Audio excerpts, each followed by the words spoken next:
Hi, I'm Tony Prescott. I'm a Professor of Cognitive Neuroscience at the University of Sheffield, and I'm the Director of Sheffield Robotics, who are the leads in the Miro project to develop Miro's brain.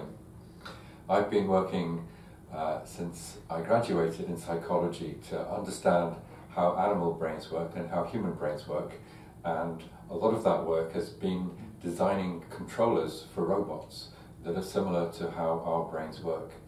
And I've built several robots, but I've up till now only taken them to scientific conferences. And with Miro, we have the first mammal-like robot with a real brain similar to the brain you might find in an animal, and it's a robot that you can buy and you can build yourself. Now, when I say that the brain is similar to the one you find in an animal, of course it's not a squishy wet thing like a biological brain. We've built it out of computer chips and we've written a program for it. But the way it works is similar to the way the animal brain works, and we've built it up in stages. So your brain, like every other animal, has a spinal cord that runs down the middle of your back and goes right out to the tips of your fingers and to your feet. And even if you just had a spinal cord, you'd be able to respond when things touch you. So if you touch something hot, you'd be able to pull your hand away, and that would be your spinal cord.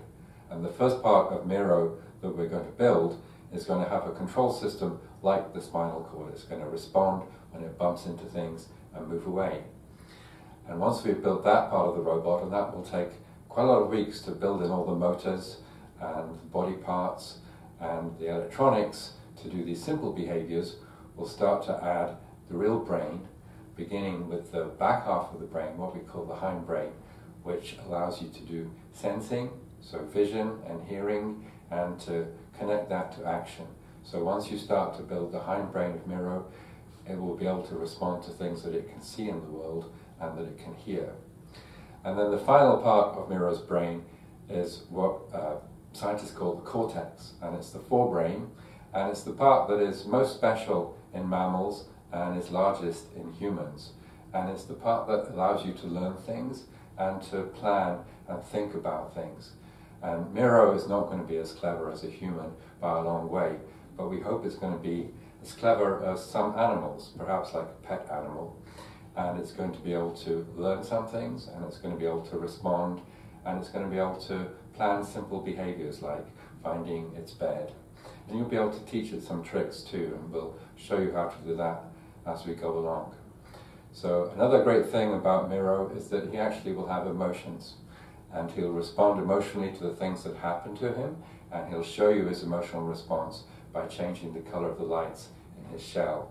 And if you do things that Miro likes, he will respond happily, and if you do things that annoy him, he'll get a little bit angry. So I think he'll be a great pet and a great companion robot for people to build and play with. And for myself as a scientist, it's a fantastic adventure to discover whether we can really build an animal-like robot that other people can have in their own homes.